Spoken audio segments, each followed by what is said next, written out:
Hi everyone, welcome back to my channel CSIR Net Life Science. This video is related to previous year question number 57, and here we discuss the Master CSIR Net Pre-IQs which is related to the December 2026 CSIR Net Life Science exam. और जहाँ पे DBT मर्ज कर दिया गया CSIR net life science से दिसंबर के paper में, जैसा कि आपको ये सारी चीज़ें पता होंगी। और अगर आप नए आ रहे हैं तो आपको इतना बता दें कि मास्टर CSIR नेट PYQ जो ये हमारी सीरीज चल रही है, ये 10 से 15 मिनट की होती है केवल, जिसमें कि हम एवरीडे PYQ सॉल्व करते हैं क्रिस्टल के कॉन्सेप्ट के साथ और डिटेल एक्सप्लेनेशन के साथ। आज सैटरडे, कल फ्राइडे क्लास नहीं हो पाई थी, तो सैटरडे को आज हम सेल साइकिल से स्टार्ट कर रहे हैं, यहाँ पे हम सेल साइकिल के बहुत ही अच्छे क्वेश्चंस को डिस्कस करेंगे, पार्ट बी और पार्ट सी के। डेली पीआई की सीरीज होती है, वन सब्जेक्ट एवरी डे के साथ डिस्कस करते हैं, डेली कंसिस्टेंसी के साथ, जिससे कि मैक्सिमम स्कोर आप कर सकें। चलिए स्टार्ट करते हैं आज के प्रीवियस ईयर क्वेश्चन। और वीडियो को स्टार्ट करने से पहले बस आपसे इतना ही कहूँगा कि प्लीज़ चैनल को अगर नए आए हो तो प्लीज़ चैनल को सब्सक्राइब करिए और अपने वीडियो आपको दिख रहा है इसे प्लीज़ लाइक करिएगा। तो चलिए स्टार्ट करते हैं। आपको पता है कि हमारा वीडियो एक छोटे से मोटिवेशन कोट के साथ स्टार्ट होता है, तो उसी से स्टार्ट करते हैं। अब आपकी स्क्रीन पे शो होगा मोटिवेशन कोट, और उसके बाद फिर क्वेश्चन से एक करके शो होंगे, आप उसके जवाब देने हैं। तो मोटिवेशन कोट कहता है कि it is not too late. अगर आप यहाँ पे से शुरुआत कर रहे हैं या फिर इसके पहले के वीडियो शुरुआत कर रहे हैं, या तो आपने पहली बार देखा है, इसके पहले आपने कुछ भी नहीं सॉल्व किया क्वेश्चन, तो लेट नहीं हुआ है, अभी भी कुछ ज़्यादा लेट नहीं हुआ है। अभी भी आप इन चीज़ों को देख के अपनी प्रैक्टिस को बढ़ा सकते हैं, अपने स्कोर को बढ़ा सकते हैं। तो चलिए स्टार्ट करते हैं आज का वीडियो सेशन, जिसमें कि हम क्वेश्चंस को डिस्कस करेंगे सेल साइकिल से रिलेटेड। सबसे पहला क्वेश्चन आपकी स्क्रीन पे जो शो रहा है उसे देखिए। कह रहा है the most variable and longest stage of cell cycle. तो longest stage of cell cycle की बात कर रहा है। तो सबसे पहली जो बड़ी स्टेज होती है उसे हम G1 कहते हैं। देन हमारे पास आती है S फेज, और देन उसके बाद आती है हमारे पास G2 फेज। इसके बाद हमारे पास आती है G0 फेज जो आती है वो, इस G2 के बाद हमारी आती है M फेज। G0 फेज को हम कहते हैं सेल अरेस्ट फेज। ये क्या होती है, इसमें सेल अरेस्ट हो जाती है, यानी मेटाबॉलिकली वर्क नहीं करती, ये किसी भी स्टेज में हो सकता है। तो यहाँ पे सबसे बड़ी फेज जो होती है उसे हम G1 फेज कहते हैं। G1 फेज हमारी सबसे बड़ी फेज मानी जाती है। ये तो ऑप्शन नंबर 1 यहाँ सही हो जाएगा। नेक्स्ट बोल रहा polytene chromosome is generated due to the. Polytene chromosome आपको पता होगा, ये कई जगहों पे देखने को मिलता है। कायरोनोमस लार्वा में देखने को मिलता है, ब्लड सर्कल लार्वा में देखने को मिलता है। इसे हम क्या नाम देते हैं एक, और इसे हम जाइंट क्रोमोसोम नाम देते हैं। क्यों इसे जाइंट क्रोमोसोम नाम देते हैं? क्योंकि ये बहुत बड़े क्रोमोसोम होते हैं और ये एक दूसरे में उलझ जाते हैं, या फिर कहें कि ऐसा अरेंज हो जाते हैं जिससे कि ये बहुत ज़्यादा हेट्रोक्रोमेटिन स्ट्रक्चर फॉर्म कर लेते हैं। तो इसे हम जाइंट क्रोमोसोम भी कहते हैं। तो ये क्यों बनते हैं? ये फेलियर ऑफ डीएनए रेप्लिकेशन से बनते हैं? नहीं, डीएनए रेप्लिकेशन के फेलियर से नहीं बनते हैं। अगर डीएनए रेप्लिकेशन के फेलियर हो जाएगा तो पॉलीटीन क्रोमोसोम बन ही नहीं पाएंगे। Repeated DNA replication without chromosome segregation. तो ये बिल्कुल सही कह रहा है। डीएनए का रेप्लिकेशन तो इसमें होता है, यहाँ प्रॉपर रेप्लिकेशन देखने को मिलता है, लेकिन क्या होता है वो जो क्रोमोसोम बन रहा है वो अलग नहीं हो पाता है। यानी मान लीजिए ये कोई क्रोमोसोम फॉर्म हो रहा है रेप्लिकेशन के थ्रू, यहाँ पे रेप्लिकेशन हुआ और ये फॉर्म हो रहा है। तो अब ये फॉर्म हो रहा है तो इसको मान लीजिए यहाँ पे कट लगना चाहिए था, तो ये कट नहीं लगता है, ये फॉर्म होता ही जाता है। तो इसी वजह से क्या होता है कि बहुत सारा यहाँ पे क्या होता है कि एक जाइंट क्रोमोसोम बन जाता है बिना किसी सेग्रीगेशन के। तो इसे ही हम क्या बोलते हैं? इसे हम पॉलीटीन क्रोमोसोम कहते हैं। तो ऑप्शन नंबर 2 यहाँ सही हो जाएगा। पेयरिंग ऑफ होमोलोगस क्रोमोसोम ये नहीं होगा, ये हमारा सेक्स कहते हैं कि सेक्स गैमेट जब फॉर्म होते हैं तो उस टाइम पे होता है। Due to extensive transcription process ये भी नहीं होगा। तो यहाँ पे सबसे सही ऑप्शन नंबर 2 माना जाएगा। दिसंबर 2016 का क्वेश्चन है ये। तो चलिए अब नेक्स्ट क्वेश्चन की ओर बढ़ते हैं। नेक्स्ट क्वेश्चन भी आपके स्क्रीन पे शो होगा, उसका भी जवाब दीजिएगा। ये क्या कह रहा है? Cell in S phase of the cell cycle were fused to cells of the following stage of cell cycle: G1 phase, G2 phase, M phase. This cell were then grow in medium containing tritiated thymidine. The maximum amount of freshly labeled DNA is likely to be obtained as phase cell used with। यानी यहाँ क्या कह रहा है कि यहाँ पे एक कोई सेल है जो एस फेज में फ्यूज करी जा रही है डिफरेंट सेल साइकिल के दूसरे सेल से। यानी कोई एक एस फेज की क्या है यहाँ पे सेल है। अब ये क्या करी जा रही है? ये किसी दूसरे सेल से फ्यूज की जाती है, जो कि G1 फेज में हो सकती है, या फिर G2 फेज में हो सकती है, या फिर M फेज में हो सकती है। तो अब इसमें बताना है, और इसमें साथ ही साथ क्या है, इसको ट्राइट्रिएटेड थाइमिडीन मीडियम दिया जा रहा है। अब इसमें बोल रहा है कि इसमें किस इस जो एस फेज की हमारे पास सेल है इसको हम किस फेज के साथ फ्यूज करेंगे कि हमें maximum amount of labelled DNA मिलेगा हमारे न्यू सेल में। तो देखिए यहाँ पे सबसे ज़्यादा जो हमारे पास डीएनए होता है वो हमारे पास G1 फेज में होता है। G2 फेज में क्या होता है, G2 फेज में हमारे पास जो डीएनए होता है उसकी होमोलोगस पेयरिंग हो जाती है यहाँ पे पेयरिंग। और M फेज में क्या होता है कि सिंथेसिस होके ट्रांसक्रिप्शन रेप्लिकेशन की तरफ हमारी सेल जो होती है बढ़ने लगती है। सॉरी, यहाँ पे G1 के बाद S देन G2 फिर M। तो यहाँ पे क्या होता है S फेज में तो आपको पता है कि सारी चीज़ें प्रॉपर प्रिपेयर हो चुकी हैं, सिंथेसिस हो चुकी होती हैं। G1 फेज में हमारा सारा मटेरियल सेल का होता है जो कि बनना स्टार्ट होता है या फिर कहें तो लाया जाता है बनाने के लिए। S फेज तक उसे डबलिंग कर दी जाती है, सारी चीज़ें प्रॉपर मेंटेन कर दी जाती हैं। उसका G2 फेज में वो क्या करता है, G2 फेज में आपका वो प्रॉपर तरीके से सब चीज़ें अरेंज हो जाती हैं, जितनी चीज़ों की जरूरत होती है वो सब चीज़ें मिल जाती हैं और M फेज में डायरेक्ट उसको डिवाइड कर देते हैं। यहाँ पे G2 फेज में क्या होता है, सारी चीज़ें डबल हो जाती हैं और M फेज में उसे डिवाइड कर दिया जाता है। तो यहाँ पे सबसे बड़ा हमें डीएनए अगर चाहिए होगा तो यहाँ पे G2 M और S फेज में क्या होता है कि वो सारी चीज़ें डबल या फिर प्रिपेयर हो चुकी होती हैं। G1 फेज में स्टार्टिंग ही होता है कि मटेरियल को लाया जाता है। तो अगर हमें सेल को किसी सेल को फ्यूज करना ज़्यादा डीएनए मटेरियल के लिए तो उसे हम G1 फेज में फ्यूज करना चाहेंगे।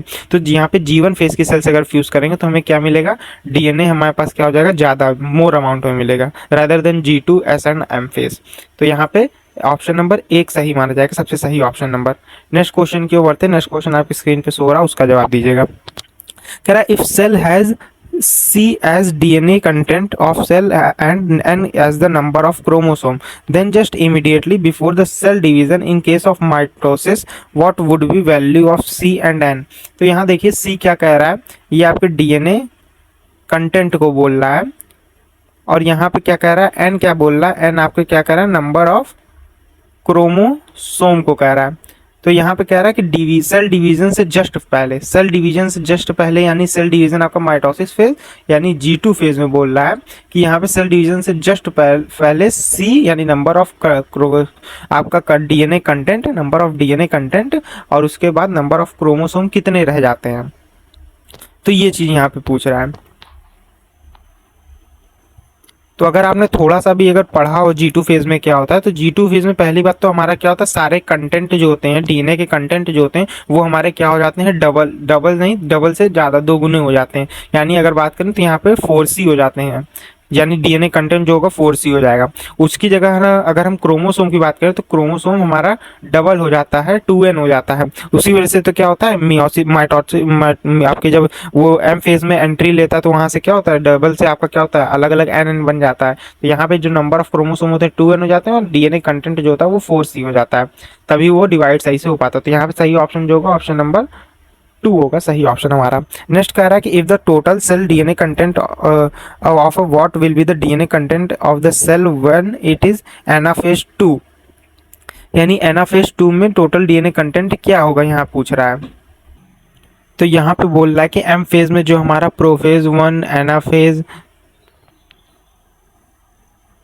प्रोमेटाफेज, उसके बाद फिर आपका एनाफेज, ये सारे आते हैं, उनमें क्या कर रहा है, डीएनए कंटेंट कितना होता है। तो यहाँ पे डीएनए कंटेंट की बात करें तो ये क्रोमोसोम नंबर आधा ही रहता है, यानी C हो जाता है, मतलब इन C इन द सेंस जो 2C आगे होना रहता है उसका C ही रह जाता है। तो यहाँ पे ऑप्शन नंबर 2 आई थिंक ये ऑप्शन थोड़ा दिक्कत होगी, लेकिन ऑप्शन नंबर 3 माना है, यहाँ पे C वाला होगा।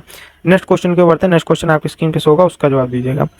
क्या कहता है next question, the frequency of cell in the population that are undergoing mitosis in the convention estimate the length of the cell cycle in order to cell cycle liver of the adult mouse mitosis index liver slices. It was observed that only 3 out of 250 cells found to be undergoing mitosis. Assume that M phase is 30 minutes, approximate length of the cell cycle. तो यहाँ पे क्या कह रहा है कि आपका एक सेल है जो कि क्या कह रहा है, 3 सेल हैं, यानी 3 सेल हैं। टोटल नंबर ऑफ सेल कितनी है आपके, यहाँ पे 3 टोटल नंबर ऑफ सेल हैं। तो यहाँ पे एक फार्मूला यूज होता है कि यहाँ पे माइटोसिस करने वाली कितनी सेल हैं, उसके अलावा टोटल सेल कितनी है, और टोटल सेल के बाद यहाँ पे क्या होता है कि माइटोसिस का कितना हो रहा है, टाइम कितना हो रहा है, कितना टाइम लग रहा है, और उसके बाद क्या कर रहा है, टोटल सेल टाइम कितना लगेगा। तो यहाँ टोटल सेल टाइम हमें निकालना है, कितना टाइम लग रहा है, तो T इज इक्वल टू यहाँ पे 30 इंटू में 250 यानी 30, यानी ये यहाँ पे टोटल टाइम माइटोटिक टाइम हो जाएगा 30 और 250 टोटल सेल टाइम हो जाएगा। अपॉन में माइटोटिक सेल टोटल कितनी है 3 है। इसको सॉल्व करेंगे तो 2500 शायद समथिंग आएगा मिनट। इसको आवर में चेंज करेंगे तो कितना हो जाएगा 41.67 आवर। तो इसका आंसर 41.67 आवर आएगा। इसका ये वाला फॉर्मूला होता है। तो 41 यानी 42 करीब। तो यहाँ पे ऑप्शन नंबर 3 सही मान लेंगे, यानी ये 2 वाला और ये 3। तो ऑप्शन नंबर 2 यहाँ सही होगा 42 आवर्स। आई होप आपको समझ में आएगा। नेक्स्ट क्वेश्चन के बढ़ते हैं। नेक्स्ट क्वेश्चन आपकी स्क्रीन पे शो हो रहा है, उसका जवाब दीजिएगा। यहाँ पे क्या कह रहा है, हॉर्सेट इज ये in a membrane permanent dye, इन्होंने एक पर ये डाई का नाम है, that fluorescence when it bind to DNA through intercalating process. If a population of cell is incubated briefly with Hoechst dye and store in flow cytometer, the cell display various levels of fluorescence in different phase of cell cycle as shown in the figure below marked XYZ। तो इसमें बता रहा है कि कौन सा figure में ये XYZ कौन सी सेल की साइकिल को बता रहे हैं। तो X तो यहाँ पे सबसे ज़्यादा यहाँ पे बता रहे थे, तो इसलिए ये G1 हो जाए, क्योंकि यहाँ पे G1 से सबसे ज़्यादा DNA होता है, सबसे ज़्यादा पीक मिलेगा। उसके बाद Y हमारा S फेज में आता है, एस फेज में आएगा तभी यहाँ पे क्या, इसलिए इस लीनियर जा रहा है। जेड फेज में हमारा G2 भी होता है और M भी होता है, जिसमें कि क्रोमोसोम नंबर क्या होता है कि डबल होके वो आधा होने लगता है। तो ये वहाँ पे कम थोड़ा स्टेन करेगा G1 से। तो यहाँ पर सबसे सही ऑप्शन क्या होगा, X is G1 Y is G2, ये नहीं होगा। X is G1 Y is S and Z is G2 plus M। यहाँ पर ऑप्शन नंबर 2 सही होगा। नेक्स्ट क्वेश्चन के ऊपर बढ़ते हैं।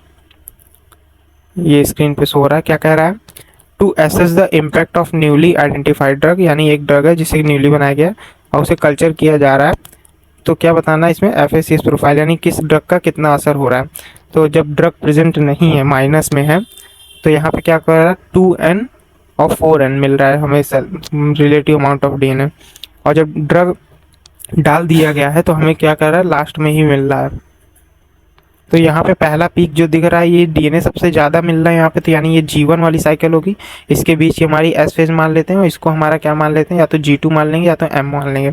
यहाँ पे क्या हो रहा है कि यहाँ पे पहली पीक जो है मिल रही थी हमें ड्रग यूज़ करने पे, वो पीक हमें यहाँ पे नहीं मिल रही है। तो यानी ये G1 फेज को इनहिबिट कर दे रहा है, यानी G1 फेज को यहाँ पे इनहिबिट कर दे रहा है।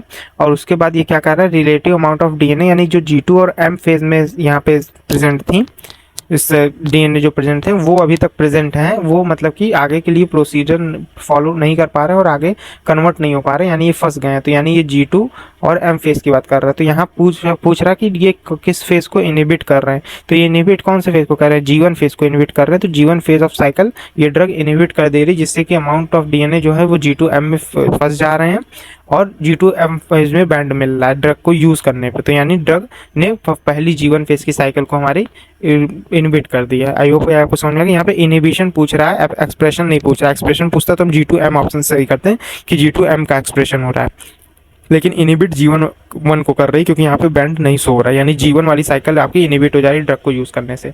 आई होप आपको ये समझ में आया होगा। नेक्स्ट क्वेश्चन देखते हैं है कि नहीं। आई थिंक इतना ही थे। चलिए ठीक है, इतने ही क्वेश्चन थे। अब मिलते हैं आपसे कल के वीडियो में। आपको बस एक काम करना है, चैनल को सब्सक्राइब करना है, वीडियो को हमारे लाइक करना है और अपने दोस्तों के साथ शेयर करना है। टेलीग्राम ग्रुप का लिंक दिया हुआ है, उसे भी ज्वाइन कर सकते हैं आप। मिलते हैं अब कल के नेक्स्ट वीडियो में नए टॉपिक के साथ। तब तक के लिए सभी goodbye and thank you.